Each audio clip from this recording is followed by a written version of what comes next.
ہے امام الانبیاء، امام کائنات، امام اعظم محمد الرسول اللہ صلی اللہ علیہ وسلم فرماتے ہیں من شہد اللہ الہ الا اللہ وان محمد رسول اللہ حرم اللہ علیہ النار،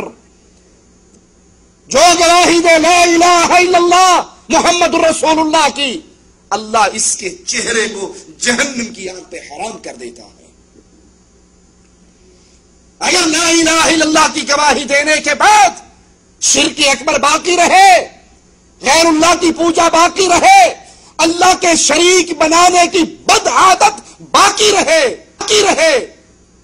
تو انسان جہنم کی آگ سے کبھی نہیں بچ سکتا۔ اور اب تو یہ عادت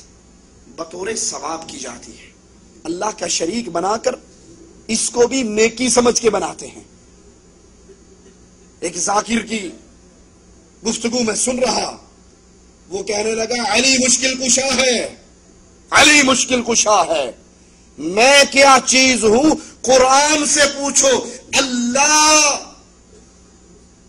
انا للہ و انا الیہ راجعون لا حول ولا قوة الا باللہ۔ زبان تھر تھراتی ہے ان جملوں کو دہراتے ہوئے، صرف اس اللہ کے ساتھ کیے گئے شرک کے آوازے کو ننگا کرنے کے لیے اپنے رب سے معافی مانگ کر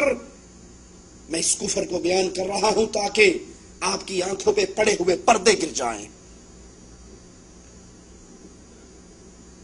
اللہ محتاج علی کا ہے، میں کیا ہوں قرآن سے پوچھو،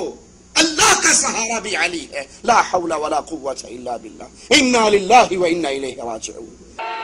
مشرق میں چارہ علی میں کیا ہوں، قرآن سے پوچھو رب کا بھی سہارا علی۔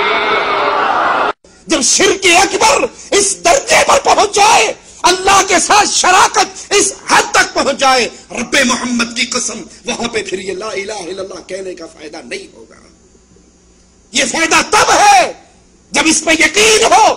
یہ خالص دل کے ساتھ کہا جائے اور دل سے ہر طرح کی شرک کی نجاستیں نکال کے پھینک دی جائیں، اللہ کی توحید کو مان لیا جائے، تو پھر مبارک ہو کہ توحید کا عقیدہ سمجھنے والے کے چہرے پر اللہ جہنم کی آگ حرام کر دیتا ہے۔